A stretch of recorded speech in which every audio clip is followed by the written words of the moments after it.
इस वक्त हम कसूर के इलाका तलवंडी के पास खोखो टोचर गांव है, वहां पर मौजूद है। और यहाँ पे एक 13 साल बच्ची के साथ जिनसी ज़्यादती की गई है ना। इस वक्त हम उनके ये घर में खड़े हुए हैं और आप उनके घर की ये हालत देख सकते हैं। ये दीवारें हैं, ये घर की हालत है और इतने इंतहा गरीब लोग हैं ये। और ये उनका एक कमरा है और हमारे साथ उस लड़की के वालिद भी मौजूद है और वो लड़की भी मौजूद है और उसके जो दादा हैं लड़की के वो भी मौजूद हैं, पे मोहल्लेदार भी मौजूद है। हम इनसे जानते हैं इस हवाले से क्या कहना चाहेंगे। नाम क्या है आपका? मोहम्मद नवाज। क्या काम करते हैं? बैंक मजदूरी है। ये वाक़या कैसे पेश हुआ?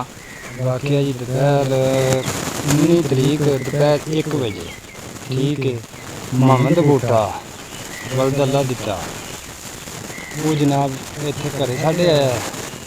यह बच्ची मेरी सुनिया इन्होंने जबरदस्ती की। मौके ते जिसले बच्ची ने शोर किया, चीका कूका मारिया ने, उस वेले मोहम्मद सादक ते रियाज ये लंघते टपते सुन लेंदे ने। उस वेले मुजलम बूटा मौके तो फरार हो गया। असी बड़े बूहे खड़काए ने, साड़ी किसी नहीं सुनी। 4 घर ने वो कोई 10 घर ने जनाब। ते उस तो बाद कि उन्हां दी सनिंदी माड़ा बंदा मैं तुसी वेख लिया कि मेरी नहीं सनिंदी पई। जिथों तक मेरा जाना पिया मैं जावां तां मैनू DPO कसूर वालों भी अपील है कि मैनू इंसाफ किया जाए। ਜਿਹੜਾ ਮੁਹੰਮਦ ਬੂਟਾ ਹੈ ਜਿਹਨੇ ਜ਼ਿਆਦਤੀ ਕੀਤੀ, ਉਹ ਕੀ ਕੰਮ ਕਰਦਾ ਹੈ? वो जनाब कोई 2 डंगर भी उहदे कोल हैगे ने ते करदा वो भी मेहनत मजदूरी ते बाकी उहदे होश वास ठीक नहीं है। वो बड़े ते- मुड़े हुए बंदे ने कि कोई 10 घर ने इत्थे आ, सारे उन्हां दे अपने घर ने। 4 बंदे ने कुछ उन्हां नूं सियासी लीडरां नूं जिहड़े 4 कोई डेरेदार ने उन्हां नूं यही पा रहे कि उन्हां दीयां वोटां ने। मैं पिंड दे विच कलाकार हाँ ते मैनू की कोई आपदे घरे होए दा जिवें भी है। जदों मैं गरीब बंदा मैनू नहीं इंसाफ पे लभदा, मैनू तो इंसाफ चाहिए। धमकियां मोहम्मद बूटा जिहड़ा मुजरम है वो भी धमकियां ला रहा। उनका चाचा है वो भी धमकियां ला रहा। ਕੀ ਨਾਮ ਉਹਦੇ ਚਾਚੇ ਦਾ? उनके चाचे का नाम मोहम्मद नियामत। ਕੀ ਕੰਮ ਕਰਦਾ ਉਹ? वो डंगर डुंगर रखे ने कि तेनू जानो भी मार सकने असीं। मोहम्मद बूटे ने भी ये धमकी लाई कि तेरे माँ बाल भी मार दें, तू साडे नाल सुलह किवें ना करें।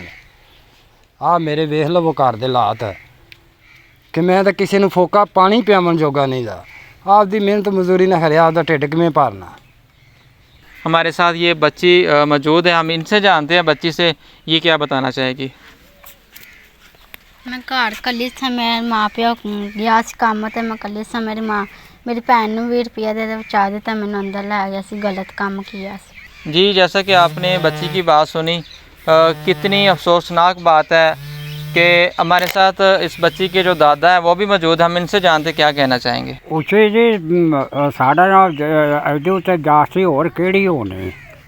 जी, हमारे साथ बच्ची का जो नाना वो भी मौजूद है, हम इनसे जानते ये क्या कहना चाहेंगे।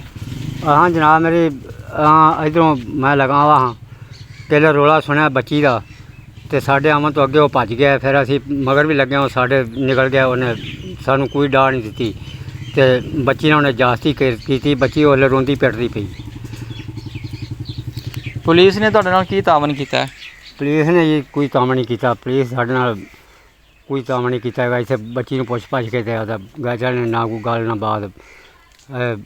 कोई हाँ झूठ कोई सच भी ये हो सकता भी झूठ होवे। नाले सानू साढ़े नाल इस जास्ती बेइज्जती हो दा गई। शौक है। सानू इस बेइज्जती दा शौक तो नहीं कोई सी आना लगा, भी साडे बेइज्जती नाल साडी होई है ते असीं पिटना नहीं दा। ਜਿਹੜਾ बूटा है उनके खिलाफ कोई कार्रवाई नहीं की? कार्रवाई हुई, पर्चा दराज होया है जी, ठीक है।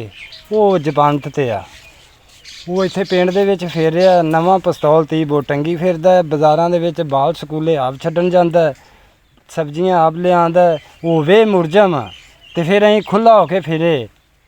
कानून तां किते नहीं ना रह गया, ना किते इंसाफ रह गया। इस तो इलावा होर की हो सकदा है। DPO कसूर नूं अपील करने कि साडे नाल इंसाफ किया जाए। बेइज्जती जिहड़ी साडी हो गई, इदों वध कोई गल नहीं हैगी ते सानू इंसाफ ही मिले, ठीक है। और सानू किसी शै दा कोई लालच नहीं।